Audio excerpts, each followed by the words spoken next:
Hello everyone and welcome back to my channel, where I cover vampires, werewolves, and other supernatural creatures. In this video, we're going to look at the top 5 strongest vampire hunters. In my opinion, of course. As always, I've done my best to weigh their strengths, weaknesses, special abilities, and more. This list is going to include TV shows, movies, and anime. Without further ado, let's get into the top 5 strongest vampire hunters.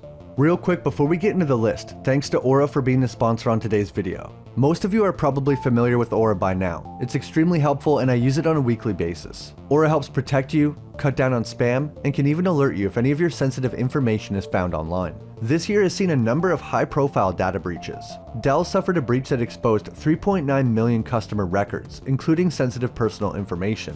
Ticketmaster experienced a massive breach compromising over 560 million customer records. But most alarming of all, just a few months ago, National Public Data announced that they had suffered a major breach, potentially impacting every American. The incident compromised over 2.9 billion records used for background checks, including critical personal information such as full names, addresses, dates of birth, phone numbers, and most importantly, social security numbers. That's why Aura is important. They'll alert me if they find my phone number or any other sensitive information that's been compromised. They give fraud alerts if anyone tries to use that data to access my credit card or bank accounts. Aura provides all the protection you need with built-in antivirus, VPN, password management, parental controls to limit your child's screen time, identity theft insurance, and more.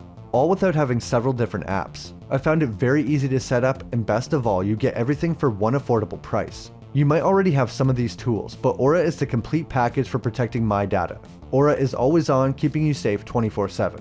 Do yourself a favor and protect your information and feel safe with Aura. Go to aura.com/KoganLawlins to start your 2-week free trial. Link will also be in the description below. Thanks so much to Aura for sponsoring another video.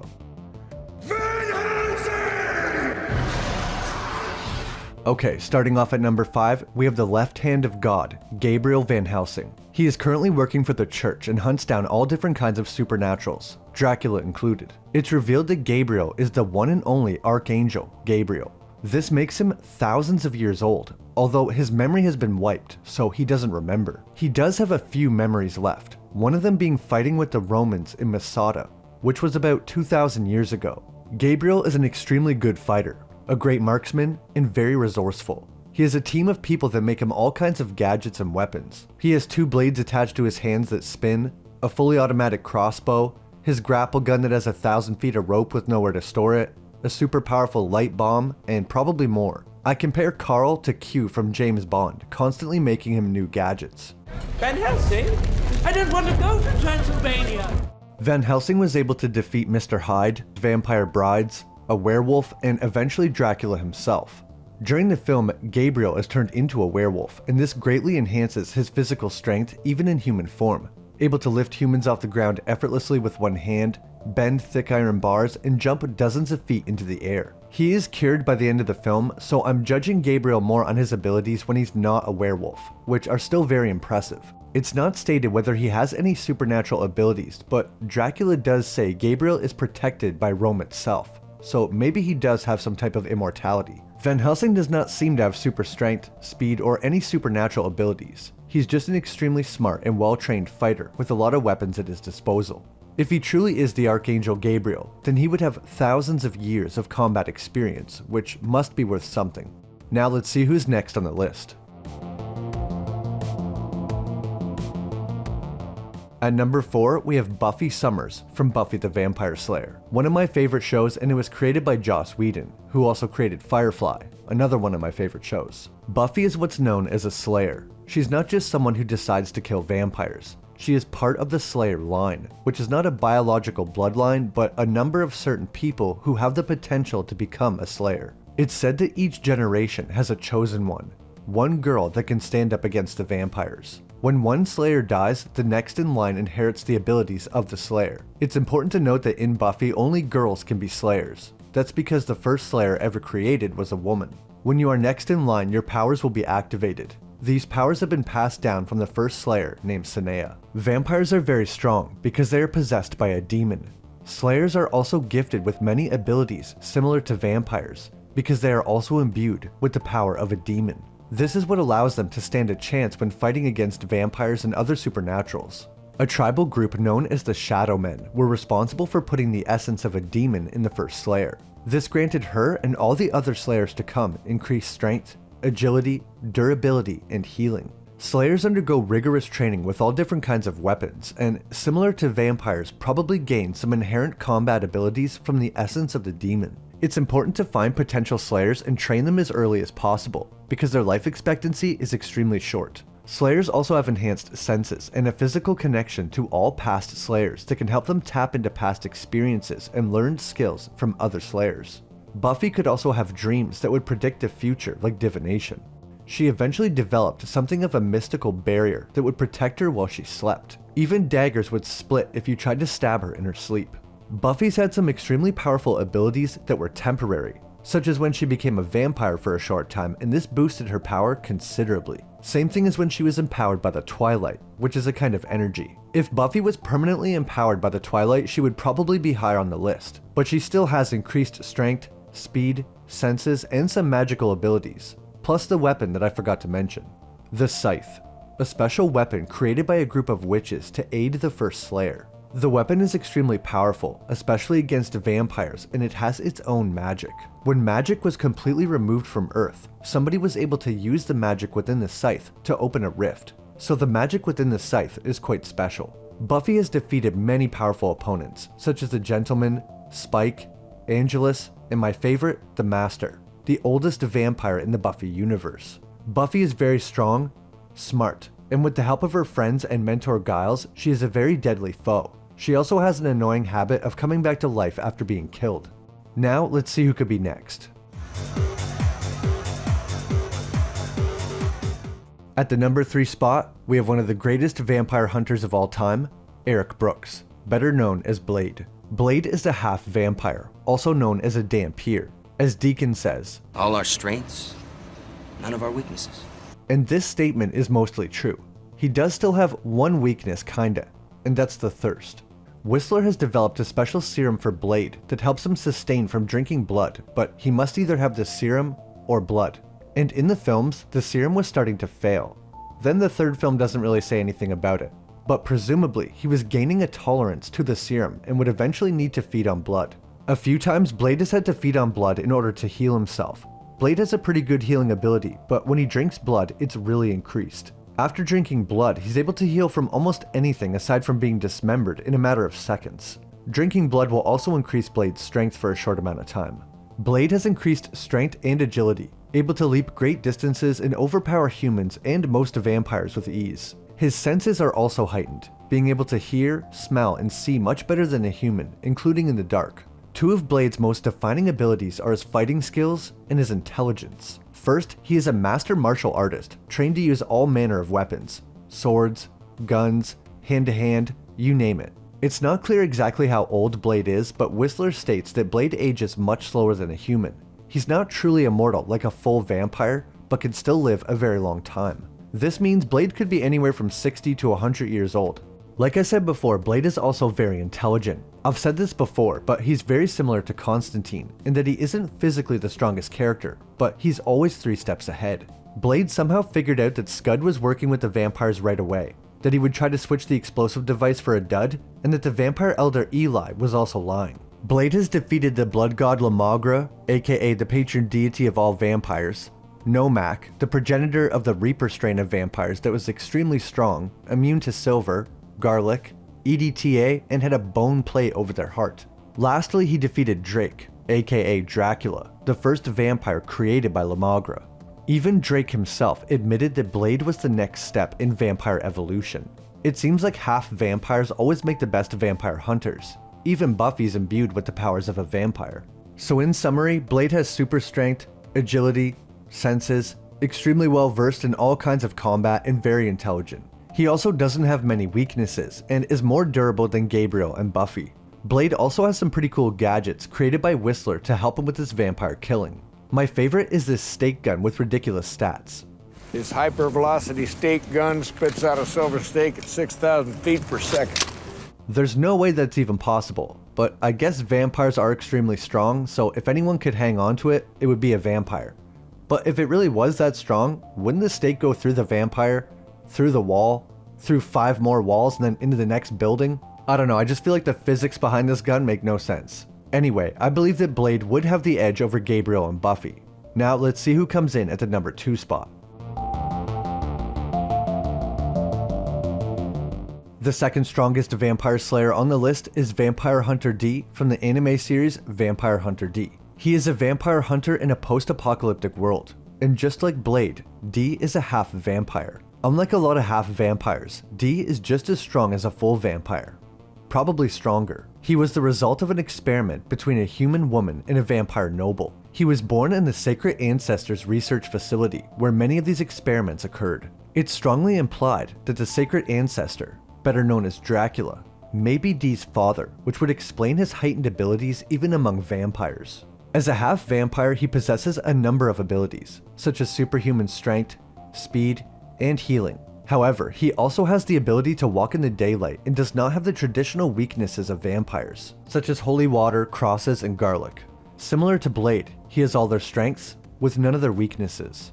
D became a vampire hunter as a way to atone for his vampire heritage and to use his abilities for good. He is known for his exceptional fighting skills and his ability to track and defeat even the most powerful creatures. Although D looks to be around 19 years old, he is closer to 5,000 years old. But he once recognized an attack that hadn't been performed in 10,000 years, so his exact age is a mystery. The 2 oldest characters on the list are Gabriel Van Helsing and D, but both of their exact ages are unknown. One of D's most notable abilities is his left hand. It's some kind of spirit or symbiotic being that lives in his hand. D can usually fight on his own, but sometimes left hand can use its own supernatural abilities completely independent of D. It also talks and often makes sarcastic remarks. Left hand is capable of absorbing elements, shooting out an elemental blast, can gain information from people, consume souls, and can even absorb the energy from something like a lightning bolt. It also once absorbed the explosion from a nuclear bomb. Left hand can be very powerful, but D only uses it when he has to. He usually doesn't need help because his physical strength is insane. He has demonstrated such feats as cutting a mountain range in half, throwing his sword several thousand miles, landing on his feet after being thrown at near light speed, and could tear military tanks apart like wet cardboard. So his strength is insane. But what about speed? Well, D can easily move faster than the speed of sound, but has dodged multiple forms of attack that were at the speed of light or just below it. He dodged something that was moving at the speed of light. That's very fast. He might be the fastest vampire I've ever covered. On other occasions, he has dodged lightning bolts and smacked shotgun pellets out of the air fired at point-blank range. D has supernatural abilities like telepathy, reading minds, and telekinesis. Being a Dhampir, he has the unique ability to drink his own blood, and this will temporarily turn him into a full vampire, bolstering his physical strength, speed, and powers even further.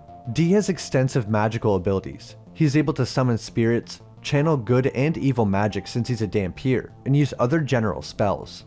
One form of magic he has is blood manipulation.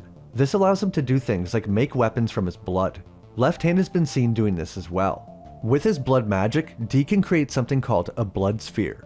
This ball of blood, about the size of a coin, is very powerful. It can absorb all incoming enemy attacks and requires someone to sacrifice their life to destroy it. As if his abilities weren't strong enough, D can alter reality itself. He can cut through space and time, creating a dimensional rift. Because reality itself bends around D, it's impossible for other reality warpers to erase him from time. Alright, we're getting into some crazy stuff now. To go along with his insane abilities, super senses, and magic, D can take a crazy amount of damage and his healing is top notch. He was ripped into pieces and then eaten by a group of 5 vampires. Then he burst out from their head and reformed. He has been hit by creatures strong enough to smash mountains and barely been hurt. As if all that wasn't enough, if some kind of supernatural creature does manage to kill D, he can resurrect himself. He has done this on multiple occasions and in different manners.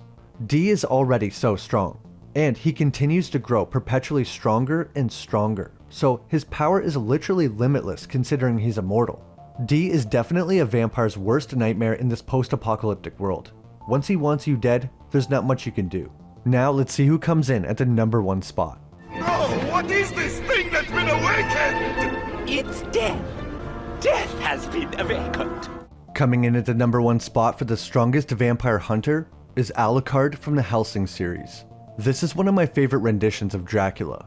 Right off the bat, if you didn't know, Alucard is Dracula backwards, similar to the character from Castlevania. This was already a name used in the past, so neither of these anime ripped each other off. They both ripped off somebody else. Alucard from Hellsing is around 600 years old and has gone by many names, including Vlad the Impaler. He is known as a true vampire, a demon. He usually appears as a large, slender human standing at 6'6" with red eyes. But he has stated multiple times that he can appear as whatever he wishes. He even sometimes appears as he did as Vlad, looking much older with a beard and mustache.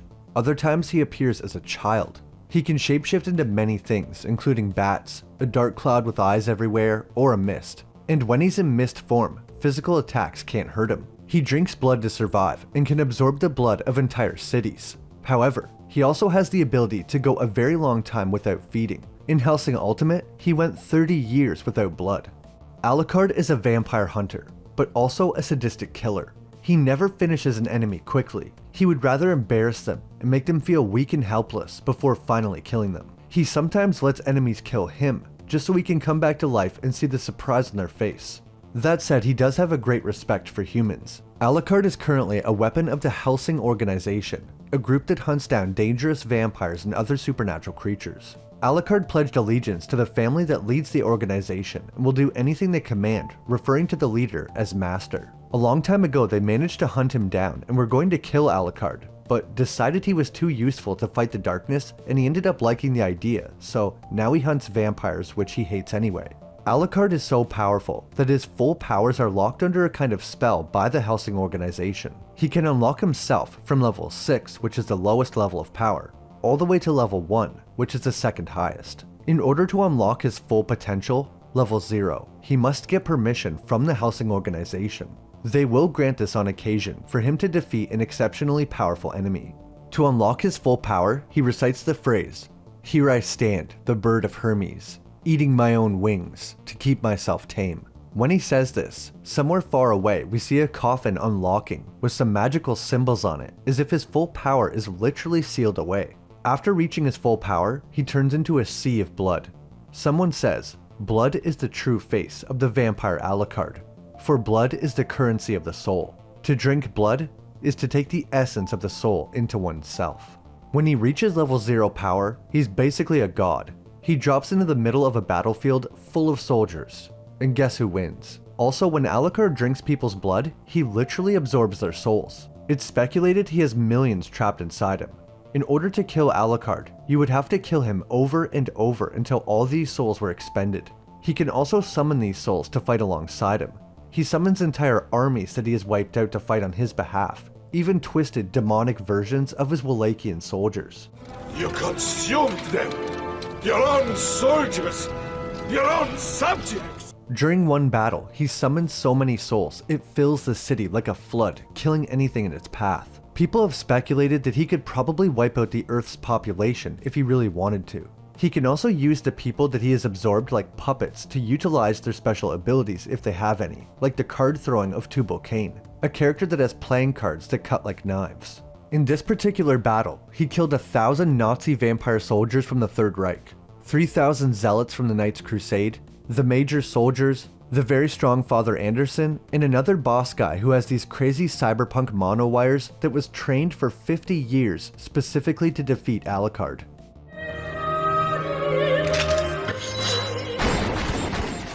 Alucard likes to use his pistols. The Silver Cross of Manchester Cathedral was melted down to create his bullets. This is really cool and reminds me of the ammo for the Holy Shotgun from Constantine. The shells for that were also made from melted down holy relics. Alucard's physical strength is unmatched by other vampires in the Hellsing series, and depending on which level he's at, it makes him significantly stronger. This is obviously the case with all of his abilities: super senses, super speed, telepathy, etc. Alucard is quite an arsenal of abilities though. He can become intangible and walk through solid walls, teleportation, although it's not clear how far he can teleport, telekinesis, able to easily throw humans or vampires around like rag dolls, a limited ability to control the weather or at least create fog, and Alucard can also seemingly defy gravity, similar to Dracula from Van Helsing, able to walk on walls like a spider. Alucard is incredibly hard to kill. Any small wounds heal almost instantly. and even if you cut off his arms and legs, he can instantly regenerate new ones. Cut him in half, blow him up, he just instantly forms back together. He isn't weak to holy objects, silver, or garlic. He can even walk in the sun. So like D, he has almost no weaknesses. Seemingly the only way to kill Alucard is a stake to the heart. But even that's not a guarantee, because no one has been able to do it, so no one knows if that would actually work. There's no other vampires quite like Alucard, so it's hard to say if that would truly kill him. Like I said earlier, he often lets enemies kill him or destroy his body just for fun to mess with them. People often refer to him as a true immortal. But even Alucard himself says there's no such thing as a true immortal, meaning there must be some way for him to die. There's one other ability that sets Alucard apart from these other vampires. After he absorbed Professor Schrödinger, he was temporarily defeated. I will quote the Major because that's the easiest way to explain this. By drinking Schrödinger's blood, Alucard has become the paradoxical cat. He is now shackled by infinite possibility. As long as he is self-aware, he is everywhere and nowhere. But that conundrum is now multiplied by the millions of lives and consciousnesses within Alucard. He is no longer capable of recognizing himself. What does that mean? Alucard is gone. Not alive, dead, or undead. He has become abstraction. He is an imaginary number. I will try to explain without going into too much detail about a quantum mechanics paradox, but Schrödinger's cat is a thought experiment that was created by a physicist, Erwin Schrödinger, in 1935 to illustrate the principles of quantum mechanics. The paradox is often used to describe the idea that a cat inside a sealed box can be thought of as both alive and dead at the same time. Until you open the box, then it forces the cat to take one of two outcomes. What does this have to do with Alucard? Well, by absorbing Schrödinger and gaining her abilities, Alucard can think of himself as alive or dead, literally changing his state of existence. Schrödinger does this herself just fine. But like the Major said, because inside Alucard he has millions of souls, this problem is multiplied. He is lost in this non-existence for 30 years. And one day, he finally returns to the Hellsing organization. He explains that in order to recognize himself again, he had to defeat all the other souls within him that were clouding his conscience. Turns out the amount of souls that Alucard had absorbed was 3,424,867. He now only has one soul, himself. Although he no longer has protection of those extra souls and can't summon them on command, he is now much stronger. Alucard himself says, he is everywhere and nowhere, meaning he is omnipresent. Schrödinger in Hellsing had the ability to be anywhere, including other planes of existence and even in people's dreams. Now Alucard has this same ability. People argue whether he's truly omnipresent, meaning he can literally be everywhere at once. The best way to describe Alucard's ability is that he can appear anywhere he wants. And I mean, even before gaining this ability at the end of the series, he was so physically strong, the only way for someone to try and defeat him was to trick him into thinking he doesn't exist. That's why I put Alucard as the strongest vampire hunter in my opinion. The only way to defeat him was using a paradox because he is so insanely strong, fast, can heal, and has so many abilities. Sometimes he seems like Kane from the Vampire Masquerade, and he can just make up new abilities whenever he feels like it. I think D is the only one on this list that could put up a fight against Alucard, and it would be a crazy battle. But I think in the end, especially given Alucard's abilities after absorbing Schrödinger, I think he would win.